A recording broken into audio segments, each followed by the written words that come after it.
Welcome everybody for our second digital cafe. Um, Today, the main topic it's about the change in marketing paradigm. And basically, when I say that, I mainly think of changing from analog times to digital times because many things change.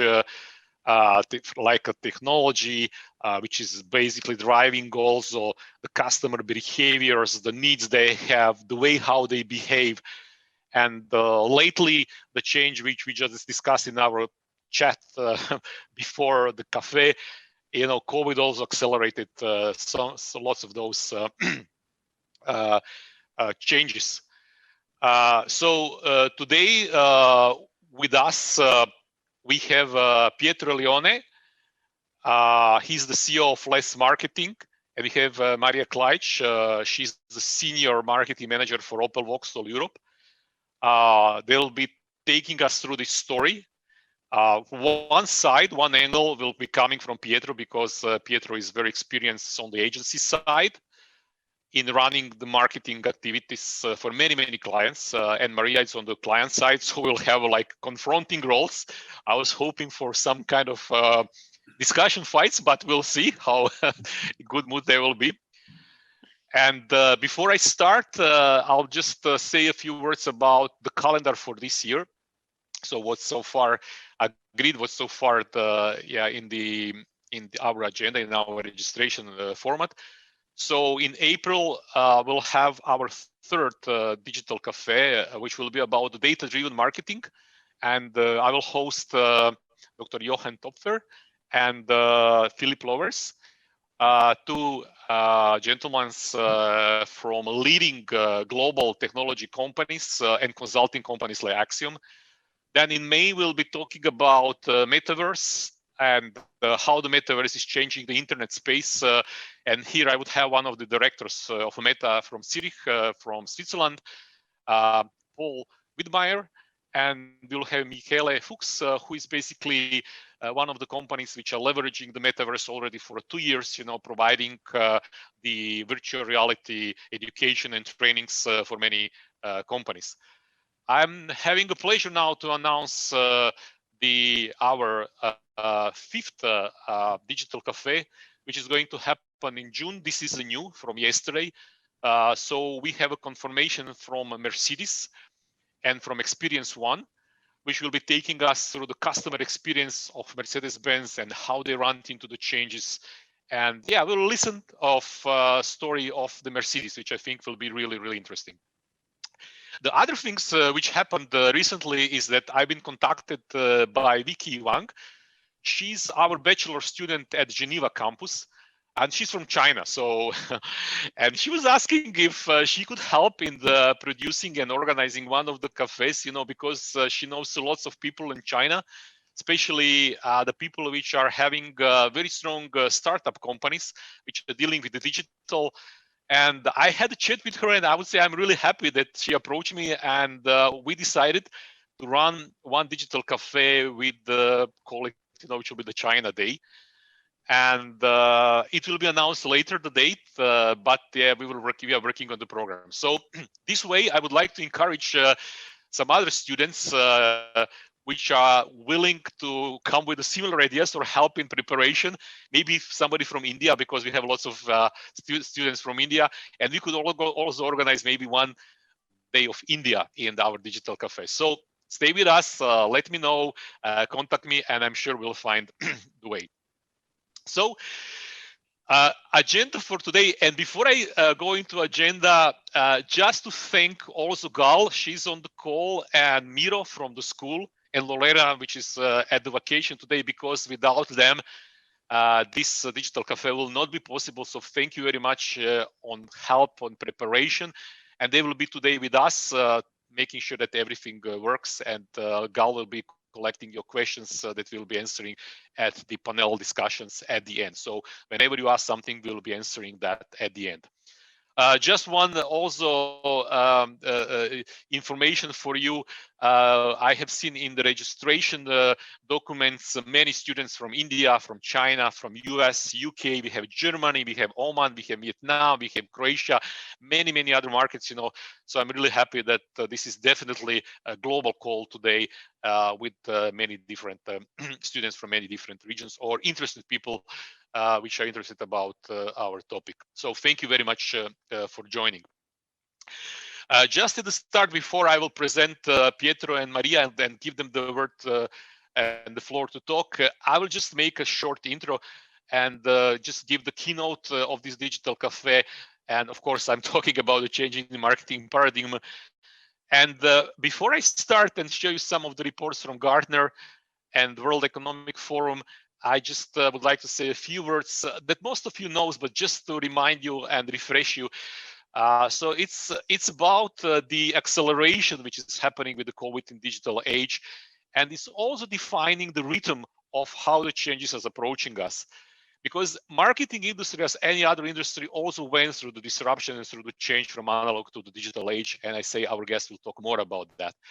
But what is happening with COVID is that many people care much more about the health. We eat different things, we connect through our homes. I'm sure there are many people which works from the home offices. That meant on one way, there are some other consumptions because, for example, I was buying a big screen. I was buying, some new chairs, the tables for working from the homes. And the companies which were able to also adapt and afford that to the employees, they went easier out of this disruption coming from the COVID. We buy different way, more and more people are buying online, so more online platforms are available. The companies which never thought they will be basically selling and working online now could be even the leaders in this space. And as you see also today, we are communicating online. So there are many new companies like Zoom, Teams change. We have Google Meet. So many different companies. Which make enabling to different people to communicate and basically work online. So if you think about education, there is a big growth of the online education, many different platforms, and as well the SSBM, which is basically providing many online educations. And we travel less, and the fear of unemployment. And fear of employment also drove some new ways how the companies are approaching.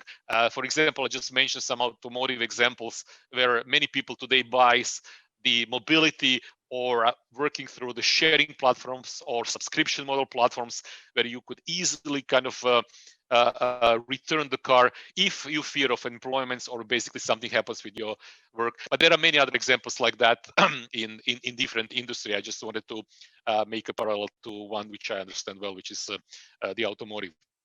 So the other trend, which it's very obvious, and I'm now coming closer to the marketing industry, is that many companies are basically seeing the growth in spend and the budget change much more towards the digital industry. And what is mainly in the focus is digital advertising, social marketing, mobile marketing. And this chart, which you see on the screen, it's coming from the Gartner, so which was serving like many CMOs, so chief marketing officers globally, and this is the survey, so how they answered and where do they see the shifts in the budgets and the spending.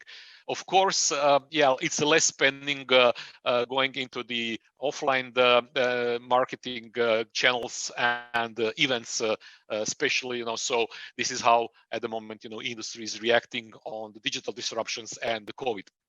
So this is for the B2C marketing channels. Something which is also very important to look at, it's how the work of the agencies are shifting towards more in-house, towards more to the companies.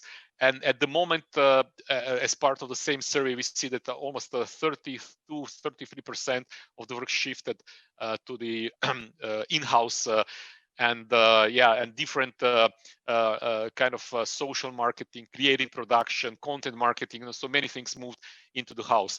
And this is also kind of very much connected to developments of the different tools. I'll speak about that on my next slide. So when you think which jobs are in demand, so if you want to think about what do I have to get educated more, what do I recommend to my friend, to relatives, to brother, to sister, so I would say that most of the works are going in direction of course, artificial intelligence, machine learning. Data are prevailing, very much, so data scientists, analysts. So it's about the big data. Everything is about data. Data are new oil. That's what economists said already in 2017. So this is the jobs which are in demand.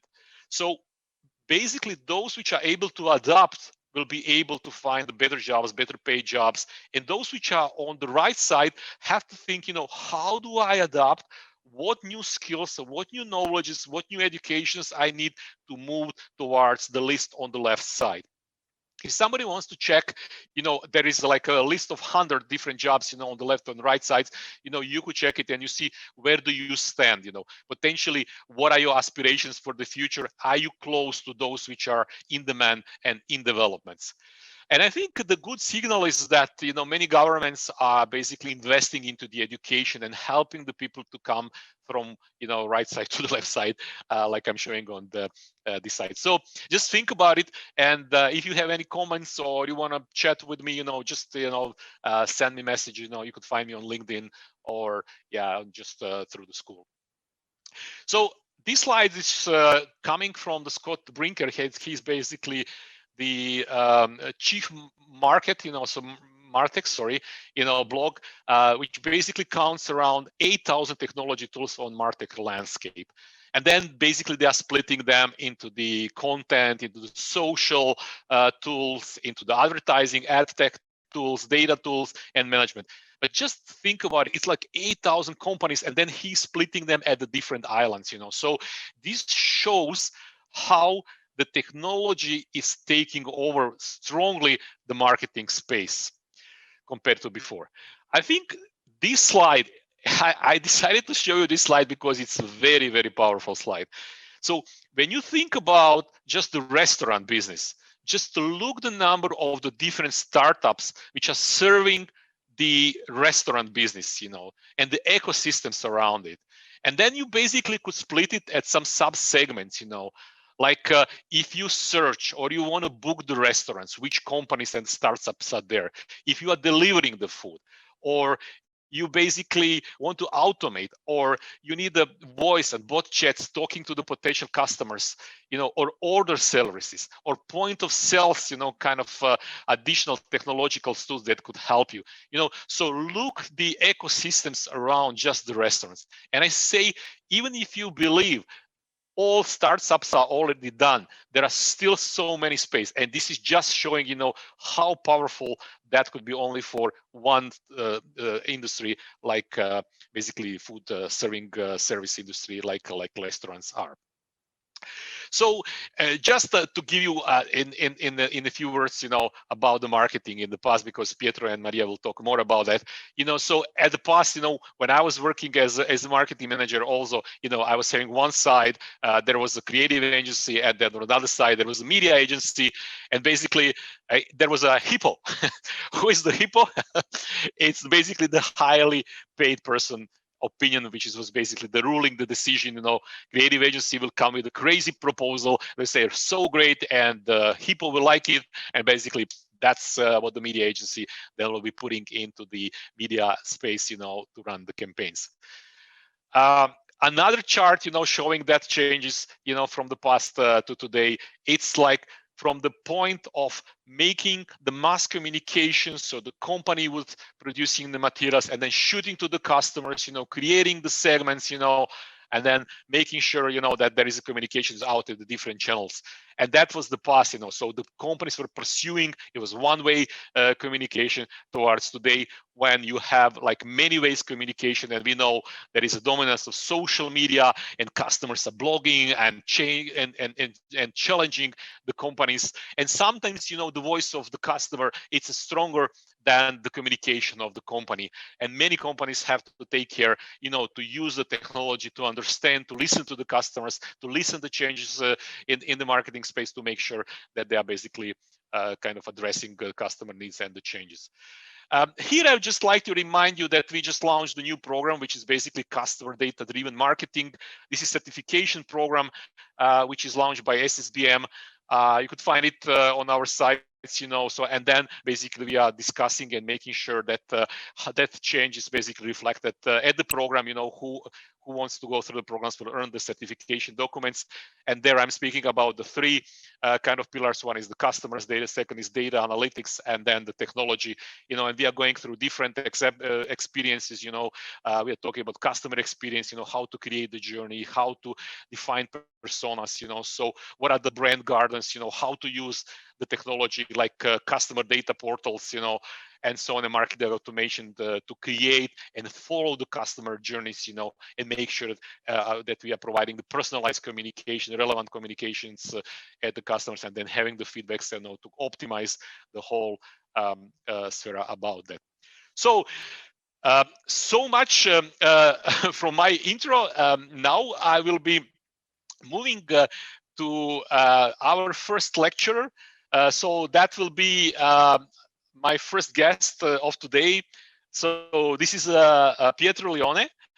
And I just will use this chance to kind of present him shortly, because I will have a problem to present him shortly because there is so many things Pietro did, and we know each other for already sometimes. And as I mentioned, Pietro was ex-CEO of WPP Geometry, CEO of WPP G2 for EMEA, Chief Operation Officer for Global WPP Geometry Intelligence. He was operating and working at UK and Europe and Russia and USA and Japan, working with different clients for telecommunication, airlines, FMCG, automotive, and much more. 5 internal awards. 5 EFI, please let me say, Pietro, EFI rankings awards, and now basically Pietro is the CEO of Lens Marketing. So Pietro, are you sleeping at all, or you are just working? No, I'm sleeping a lot, actually. And that's why I created my own company, because I did so much in the past that I wanted to rest a bit. So. That's very good to hear, Pietro.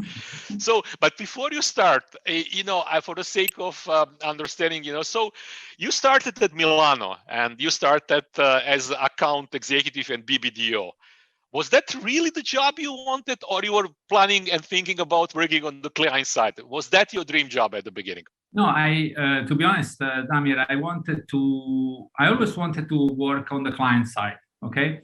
But the first opportunity I got was to work in an agency. And the opportunity was to work on clients like Henkel, Procter & Gamble. And I thought that would give me the chance to be exposed to multiple issues from multiple industries, to give me a bit of a background, on what would I find when I go and work on one specific brand, one only brand, let's say, at the client side, or multiple brands, but let's say a limited portfolio of brands. Eventually, I was good, partly I was lucky. Lucky is always luck. To be lucky is always important. I grew up rapidly in the organization, and then there I stayed. So tell me about that. So many of our students are DBA, MBA students. They're all motivated to grow in the organization. So when was the moment, from being employee to go into the leadership team, like become the CEO of such a big marketing organization? What was the moment? What was the click? In my specific case, it was the opportunity of. I was working in Italy, but I wanted to have an experience in emerging markets. So I moved into Eastern Europe just after the fall of the wall in Berlin, which was a great experience because it was like going back in time. It's like building something rather than managing something. So I went to Hungary. That was the first market, and there was an opportunity that opened, and it was unexpected. I was running Procter & Gamble as a client, and then they asked me to take over the agency. So taking over the agency basically was the beginning of my management. Why do you think it was you? What was the skills, capabilities you had at that time that your supervisor says, Pietro is the right guy? So what would you advise to the people, thinking about getting progressed? Well, okay, let me say two things. The first one, that's in that specific case, which I don't think is still the case, okay? It was basically the fact that I was in the right place at the right time, and I was flexible and motivated and driven. Frankly, I was doing the job that I dreamed.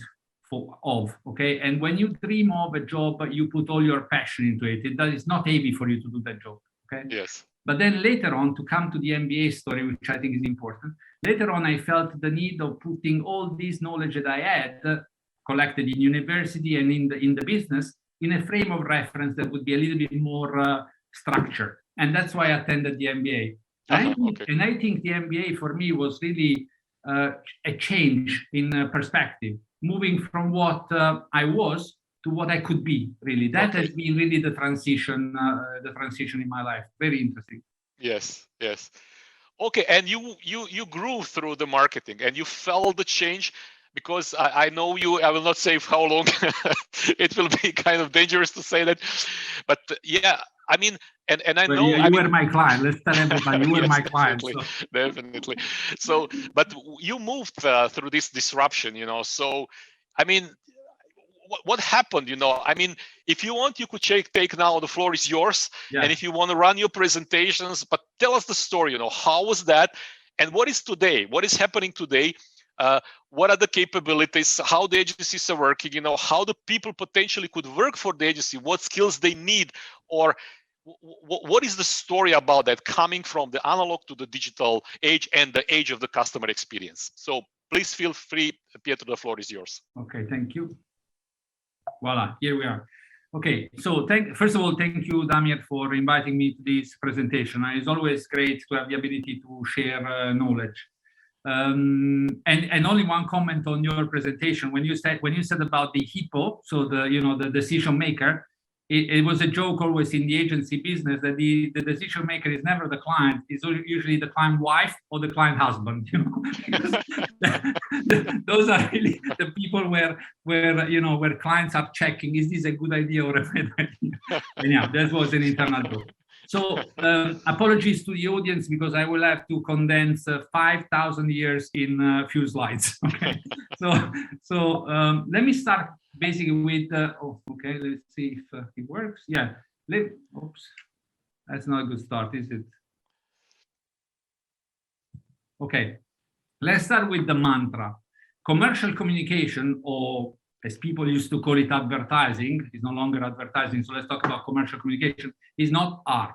Okay, it has the objective to drive business improvement for brand owners while advancing the financial performance for the agency. Okay, and this is already an important point, because it creates a tension between the most important department in an agency, which is the creatives, okay, which are there to create, okay, and the imperative that we have as a commitment to our client to really focus communication in driving sales. That has always been there in history and will always be there. I mean, you have to know that the first agency was born in Philadelphia in 1860, approximately, okay? And still today, the agency has an important role in the relationship which clients have with their communication, advertising, digital, let's say development of commercial communication. Agencies over time have grown big. Some people would say have grown fat, okay? You see that basically there are 5 major groups. That would be WPP, which is where I used to work, Publicis, IPG, Avast, Omnicom, plus some others. And those groups have grown large in to follow the trends that were occurring in the market. So to acquiring specialized communication companies, responding to the client needs.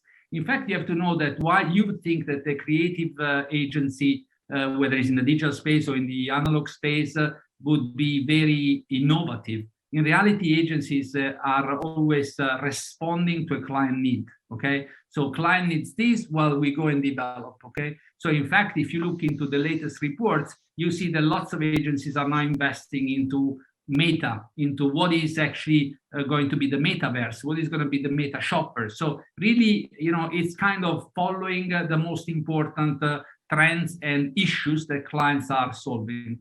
So let's talk about how the client's issues have changed in the course of time. But before we do that, let's figure out, this is a big business, okay? Looking at the number in terms of advertising, and this is digital and non-digital advertising, we're looking at I looked at it from the perspective of how much revenues the media owners are collecting in a year. is $763 billion. This equals to 3% of global sales. It employs 400,000 people, okay? And 50% of it is really in the USA, okay? Now, you have to know two things that you mentioned. 46% of this 763 billion is digital, okay? And you can imagine what growth, what pace of growth this digital advertising had, considering that digital started with, let's say, with the introduction of Google in 1998 or in 2000, okay? So it's huge, the type of growth that digital had and is having, okay? The data market, which is what you mentioned, Damir, is today $34 billion worth, okay? So we're talking about a market that, was created in the last 7, 8, 9 years, really, okay, in terms of speed of growth. So let's when you're doing something, you may think that something that you are approaching in this age or in your work is complex. Then when you look backwards, okay, it's really, it was easy at the time, okay? At the time when advertising agencies were helping clients to fill media, because really the role of advertising agencies in the past originally was to fulfill the need for marketers to occupy or to fill media space, basically, was, create a need and just go persuade the customers that need could be satisfied with the brand that you were supporting, okay? So need arousal, need fulfillment, okay? It was a very simple and linear purchasing journey. You have a need, you stand up from your sofa, you go to the supermarket or to the dealer, you buy the car or you buy the milk, whatever it is, okay? Quite simple, okay? Media fulfillment, brand creation, and new markets were really the way for agencies to grow. And the role was really to create a good headline, a nice picture, a radio commercial, a TV commercial, a cinema commercial, and hopefully put the same picture all over the place when we spoke about integrated marketing communication. That was really easy, okay? And it was responding to a need that was coming from the fact that we were living in what is called a seller market. A seller market is a market that is dominated by what the marketer wants to sell. Let's put it this way. So I have a car. The car is black. Okay, I'm going back to 4 times. Sorry, Maria. and that's the car you have to buy. There is no other thing. Okay, right? So it's just making sure that we're dressing the car with an appealing dress to build the bridge between the car itself and the people that were out there to buy the car. With the establishment of let's say, with the incoming of the digital world, which I like to call phygital because it's partly physical and partly digital, of course, it changed. We moved really from a seller market to a buyer market, which means that, what does it mean, a buyer market? It means that basically the people that are out there and that they want to buy either the milk of the car, they have the possibility to collect as many information as they want on who is the producer, where it gets produced, what are the materials that are composing that product that I want to buy, how good is the brand that I want to buy, not only good in terms of taste, but good in terms of how it gets produced and the ethical approach to it, and today the diversity and so on and so forth. Okay, so there is symmetry of information, reviews, very important, and you were talking about social media, influencers, a bottom-up approach basically. So we need to understand that the shopper is, or the people that consume and buy are driving the needs that the marketers need to satisfy. So there may be 2 approaches. The approach that says, okay, let's change the behavior of people. Let's persuade people to buy in the way that is good for us. But there may be another way to do it, which is let's really understand what are the behaviors in the market and what people really want. And let's focus, let's segment, let's personalize our offer. And that's what I want to talk about, because that's the main change that actually is incoming in moving from a seller market to a buyer market, okay? Life, as I said, is becoming very complex. So we moved from a mass market product-led, which is what I mentioned with the example of the car, to personalized identity-led. So people want things that are personalized to them. They want to feel at least that they are personalized. So when you were talking and we talk about experiences, we talk about an experience that makes me feel this is the brand for me. So I enjoy my relationship with this brand at every touch point I'm meeting this brand. The journey has become much more complex. So it's no longer linear. I don't wake up from my sofa and go to buy something, but I have a lot of opportunities to ask for more information through the internet, through friends and family, through communication, through going to the shelf and picking up the pack, and so on and so forth. And my access to the alternatives is very wide. And then, of course, the touch point, the explosion of the digital touch points makes the marketing game a costly game. So doesn't matter how much money Maria has to spend in marketing, is never enough. Okay, so she needs to make choices. Okay, and those choices are important to be made in some way. So she needs a navigator on how am I going to spend my money.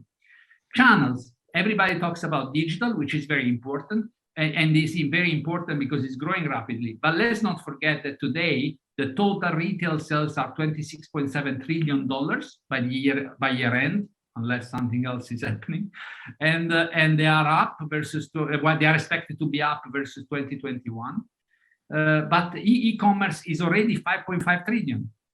Okay, and is growing really rapidly. Okay, so when we look at digital, is not we're not talking about a new planet. Basically, we're talking about a great opportunity that can drive sales. Okay, can drive growth. But that doesn't mean take your eyes off what you are doing in brick and mortars. I mean, that's still very important. The key point is how do we blend the digital world with the physical world? I mean, it's not a surprise that Amazon has integrated their offering also with some shops, right? So Amazon Go or Walgreens, for example, and Meta is now thinking to launch some retail opportunities where to create this metaverse experience for their customers. So it's really the blending of the channels and the omni-channel approach that drives growth for marketers. And this, of course, has created the need for agencies to make sure that they are able to manage this very complex and dynamically changing ecosystem. Okay, so as you can see, when you look on this curve, from contextual shopping, we're going to meta retail, and there is a lot of stuff in between. Now, how can an agency that has grown so fast and so fat, let me go back to that chart that you saw before, change so rapidly? Is difficult. You can change a small boat, the direction of a small boat very quickly, but if you run a big boat, you take some time to change direction. This is one of the reasons why many clients are deciding now to bring in-house certain tools, certain scope of works, okay, or start to cooperate with startups. And this is actually driving the change on how agencies are thinking about the business in the future and what their model will be.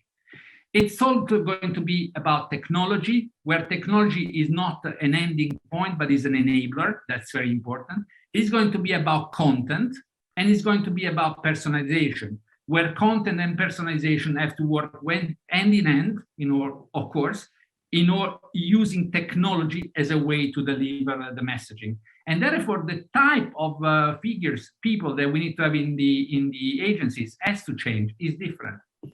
Why is it important to have basically to understand the data which are related to the people, and how do we personalize at scale? Our approach, in particular at Lens Marketing, but something that I believe very much in, is talking to behaviors. Talking to behaviors is important because you can understand how do people buy, what is the purchasing behavior of people, what are the moments in which people are willing to buy a certain proposition, what is the value and volume of each of those behaviors, and more importantly, what are, and I will go here, how do we close that gap that exists between the brand offer and what shopper wants, okay? So in an approach that is a bottom-up approach, as opposite to what we had before, top-down, what we have to do is make sure that we bring the proposition to customers dressed in a way that they feel this is theirs, is what they want. So you're talking to my behavior, you're not talking only to me, you're talking to 1 million people or 1 billion people that is buying like I buy. That's why understanding the data, deep diving into the data, understanding the complexity of the journey, and which are the moments that count, which are the touch points that are correlated to those moments, is what is key. And therefore, these are the type of skills that you were correctly saying we need in the agency, data guys. It's all about customer experience, as you said, but customer experience today for many marketers is considered to be touch point stuff, marketing stuff. In reality, customer experience has to be considered as every single moment a potential customer or a customer comes in touch with a brand, okay? I give you an example. Just a few days ago, I saw this on the internet. Somebody that actually went in touch with a store, a client service of the store, but I mean, they were basically going to be waiting 17 hours and 48 minutes to be attended. Well, what experience is that? I mean, that's a lost client. That's bad. That's, you know, that's something that will travel in the reviews and will, you know, ruin or affect the reputation of the client. So what is important is not only understand, what is important is understanding the journey that people take in order to deliver an experience that is unique. Because talking to scaling those type, personalizing a scale, it means talking to millions, okay? So talking to millions that have a certain behavior. Therefore, segmenting by purchasing behavior is a great proxy to be successful in marketing communication. So when we come to new agency model, these are three of the main issues that clients are CEOs, three issues CEOs don't sleep on, let's say, is very important for them. Partnership technology, how do we deal with this? Internal and external engagement, and war for talent. And this is how the agency should respond. This is basically how agencies are responding. Innovation and startup and partnership with startups. Engaging conversation and path management, which is the example that I mentioned before. How do we make sure that we are engaging in conversation that are relevant and that take into account what are the moments when the conversion can occur? And then a new breed of talents, new cooperation models. It's no longer about agency commission or commission on the work. It's more about performance-driven, compensation. Partnering with a marketer and driving results which will generate performance-driven compensation. And I'm going to conclude by saying that it's a very complex and crowded world, the world of marketing communication, because besides the agency group I was talking about, there are also some very independent hot shops that are, operating in the market. But there is the whole world of consultancy, the big guys, Bain, Ernst & Young, PwC, Accenture, and so on, that are integrating their offering, especially in the digital space, downwards, so that that whole space is becoming very crowded with a lot of operators, just because of the complexity of the ecosystem that you were mentioning, Damir, okay? And therefore is an opportunity for whoever wants to work in this business, in the marketing communication business. Globally, there seems to be 900,000 people working in marketing communication. Is no longer working only in the agency or at the client the way we know the client. It's also working in one of those startups, for example, ecosystem that are huge, or with the big guys that actually are also, as I said, integrating their offering to provide marketing communication. So it's a world that is changing very rapidly. And in order to meet the requirement of that world and the requirement of the clients, of the marketers like Maria, an agency needs to be much more flexible. It needs to make sure that they don't only deliver with what they have in-house, but they create an ecosystem that is composed by whatever player is in the market that can address the specific issue to advance the business of Maria or any other marketer. Last but not least, because time is gone, it's basically, if you want to deep dive more into this business, there are two nice books, which, Headland by Mark Tangate and Madison Avenue, Manslaughter, which is a big issue for agencies. It talks a lot about procurement and how marketers are buying advertising and communication from Michael Farmer. So I understand this had to be fast, and I hope I gave a sense that basically we went from a world which was simple to a world that is complex and that is rapidly changing. data is going to be basically the common denominator in this change. So if you want to have a successful career, understanding data, deep diving into data, and making sense of data is a great opportunity. So thank you very much. Grazie mille, Pietro. So I think it was a great presentation. It's very strategic, very strategic, very deep presentation. So really, thank you very much on behalf of all our students, participants on the call, on my behalf, school behalf, because I think it's great how you put it together. Pietro, please stay with us because there are some questions. We will be answering during the panel discussion those questions. Now I will be just moving to our second guest. Just let me open the presentation. I'm a bit slow. Yeah, just have to push here and there, and then say share. Okay. So. As I mentioned, our second guest, it's Maria Klaic. So just a few words about Maria before she starts. So yeah, we know each other also for quite a long, not so long like with Pietro, but yeah, a bit. Much older than me, so. Yes, we are older. You are younger than I know, Pietro. So brilliant career. So definitely brilliant career. But as I mentioned, Maria is on the client side and company brand. So how somebody will call it. Currently, Maria is the senior European marketing manager for Opel-Vauxhall Europe. I think it's fantastic position. She started as a communication specialist in Croatia, and she moved through different roles in her career. Was also responsible on the Central SEE region, for the sales effectiveness, and moved on European role.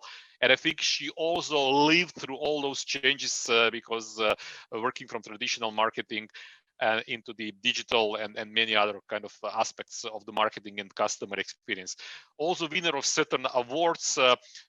Some awards are from the digital, from the Google, from the media side, so it was a global award for the automotive business. She managed the different agencies. She was also working on hiring and pitching the agencies. So she might say some good words about the Pietro later. So, and I think it's a great experience. It's another angle of what Pietro was discussing. And yeah, so before you, Maria, start with your presentation and sharing your experience, so I just, after all, what you did so far, and I know also, so I'll ask the same first question. So are you also having some time for hobbies and sleeping and family, or you just work? Oh, Damir, my goal definitely is balance between the work and the private life.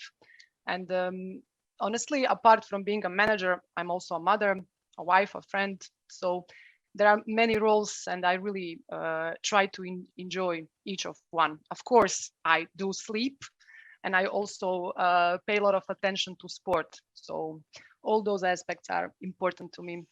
It's very good to balance all these things. I think that's a really good answer, and it's possible. So how is to work for such a large corporation? I mean, how is that? Is that something in line with what you were dreaming? Like you were in the high school or the university. I know that you finished the marketing economical university. You have a master in marketing. So was that your dream job, or there is something more? And when will you become the CEO like Pietro? Yeah, I started working at General Motors in 2006, and maybe since we have a lot of students here, my development path in the organization was really similar to what you read in the books while studying. So I started working as a third-year college student, and already at that time, General Motors had a serious approach even when hiring students. So I had 3 rounds of interviews, and in the last round, I basically met Damir. So Damir, I can say he recognized me and he chose me to join his team. And coincidentally, I graduated at the moment when there was open position in the marketing department. And from that point, I was really a part of the international company. I think from the first position, which was really, really operational, every 3 years, I was progressing in the organization, and currently I'm focused exclusively on international markets, and this is what I really enjoy. International, different cultures, complexity. And for the last year and a half, I'm part of the global team in charge of the Opel-Vauxhall brand. So I could not say that it was a dream job, but now looking all these years in the past, I think in the end it turned to be my dream job, because I really, really enjoy everything what I do. I think this is very, very good statement, Maria. I really like it, because it shows that your ambition is still not over. And I think each person, young person like you, should have these ambitions to be better, to have something more in the life. And I think your path is fantastic. You did many things. And before I let you the world, and open your presentation slide, so listening Pietro, so would you give him a chance to work with you as on the client side? How you were thinking about his presentation? Maybe you just give him some feedback. No, really, you will see now. I only prepared one chart because this is client. I'm concrete, punctual with one slide. I really want to make sure I cover everything. Really sorry, Pietro, don't get me serious. But what Pietro did with his presentation, I think he answered all the points, all the bullets between the traditional, so the old mentality or way of working, and how we do now. So I think Pietro did an amazing job, and he answered all the questions I also raised in my Pietro, side. fantastic pitch, and you have a client here, so I hope you will have a real coffee somewhere in Italy or in Croatia or in Germany, and the deal will be sealed. So Maria, the floor is yours, so take us through, your look, your angle in the changes from traditional to new digital, new marketing. Does it have to be only digital? Yeah. So what's your experience? So please feel free to start your presentation. So how I call it before, compared to today's state, and I also would like to say that Pietro covered quite well the agency aspect. But also what needs to be happening is the shift in the mind of the clients. So all the new developments and trends which are happening today needs to be embraced, accepted, as well on the client side, because we all in our daily work still meet the people who are on the client side, but who still did not embrace the transformation in digital. Personally, I work with many people, and I met many people who are still convinced that only the traditional ways are working and only the investments in traditional media still works, while it needs to be really good balance of both. It's not skipping all the good models which are working so far and shifting 100% to digital. It still needs to be a good balance, mix of both, and basically the solution which will address objectives of the client. So you heard many times Damir mentioned, and Pietro as well, the data, big data, data-driven marketing. So previously advertiser was in control, and all our briefs and media plans were done in a way that we have one message, one-way communication, which was sent out to the market, and basically proposals from the agencies were built in that way. Today, there are platforms, there are many ways of two-way communication with the audiences, and audience is in power. So whatever we do, we really need to take into consideration first-party data, third-party data, all the big data and data gardens, which were mentioned by both Damir and Pietro. Target consumer, previously our briefs were everyone from 18 to 65, 35, 45. Today it's completely different. It's the really personalization, individualization, ways of working and living of our target customers. So you need to, again, use technology, you need to use data and digital experts really to find those and to integrate already in the briefs, and then in the media plans, and then in all the execution of the campaign, including the reporting. So it's really all about the personalization and the individual needs of your consumers. Soft goals. We want to increase our awareness we want to achieve some general communication goals are, I would say now, really strategic objectives with hard measures behind. So there is always return on investment analysis for everything what we do. So we really focus mostly on the numbers today. Intrusive interactive is now on demand. It's really opt-in, and it's all about creating the values and telling the stories. Then we also have convincing, persuasive to conversation and co-creation. And this is especially important in this two-way communication with the digital platforms, because previously you were sending some message and there was no feedback. And today with earned media, you get two-way communication and feedback from the customers. So it's really important to understand how to use the channels, how to use the feedback, and in the end to transform to your strategy go-to market.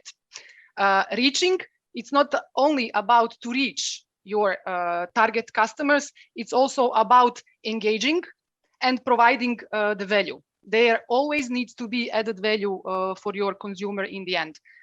Copy and creative, it's now narrative, it's creative execution, mass and digital media, this is what I mentioned.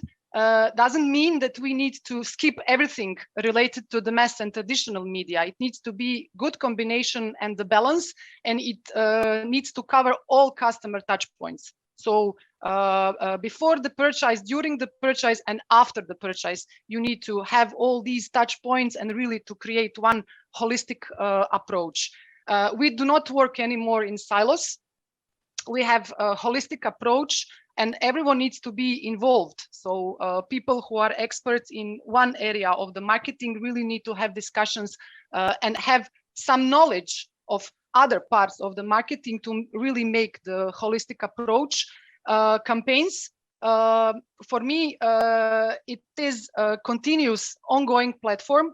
It's something what can be adaptive. And it needs also to be in line with all the trends. So some activity which is easily to be transformed in line with the trends and in the end demand coming from the market. It's always on approach. So you always need to have a basic digital hygiene and presence, and it cannot be something you stop, you interrupt. It needs really to have the continuity. Marketing mix modeling, traditional data sources, all of that really is based on the data, the analysis skills, and the experts who are able to set the objectives, to measure, analyze, optimize, and read the reports, and in the end present the results of the activities so that those are readable to anyone in the organization. So this is briefly from my side, and I guess you can easily recognize some of the aspects which were also presented by Damir and later by Pietro. And honestly, I didn't saw Damir's presentation, but I'm happy to see that I answered to some of the points he also had in his part. Okay, so thank you very much. I think also very good presentation. So from the client side, and thank you very much, Maria. I know I can't say more bigger thank you than this. And now, because we are quite short with the time, I had some questions for Pietro and Maria, but I would let the students, the participants, ask the question. So Gal, what you collected? Maybe you could read a few questions, and we have still like 6 minutes. Let's try to answer. Absolutely. Thank you once again for a super interesting chat. So this question is directed for Pietro. Do you think influencer marketing can impact on people's purchasing to increase company sales? And the second part is, how do you suggest that marketing executives use it to better enhance their sales? Yes, absolutely. The reply is yes, absolutely. It's all about, Maria actually was touching base on this, and I didn't. So good point, Maria. It's a company reputation. I mean, company reputation is extremely important. So whatever helps to develop company reputation or brand reputation is key to accelerate sales. And several of the points that Maria was making were talking about this. So influencer marketing, of course, different category go with different type of approach, but managing influencer means having also an impact on reviews, and having an impact on reviews is extremely important. 80% of people, before they execute a purchase, they go and look at reviews, they go and look at a video, okay, or a tutorial on the brand or product that they want to buy. So, absolutely, it's almost more important than the 30-second on TV. So thank you very much for that. Maria, anything to add on the influencers marketing or? I just think definitely should be considered as one of the communication channels, and it is part of the review. So one of the touch points recording in progress. The purchase is made. The only thing is really to find the link between value of the company, targets group, and whether those are really in line with the influencer and his group of the followers. So there must be a link, and to set the objectives for the planning. So you need to understand what are the KPIs and how you would like to measure the investment in the influencer. In case you are capable to set the KPIs and to measure and to, in the end, understand the return on investment, then this is definitely something what I would consider. But simply working with influencers only because everyone else sees the working, for me is not the option. It needs to be well planned and with the clear KPIs and return on investment analysis after the activity. Mm-hmm.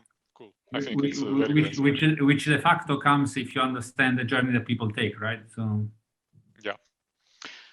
Gal, do we have another question? Because I have lots of questions. Yes, just a quick one then. An interesting question is, when digitalization develops on a new stage, would all agencies gradually disappear? Pietro, we were discussing that, you and me. So maybe you are the first one because it was always discussion. I mean, if you look, by preparing this presentation, I looked at the development of the employee markets, and you can see that there is a reduction of employees, but we're still at 400,000, so it will take some time.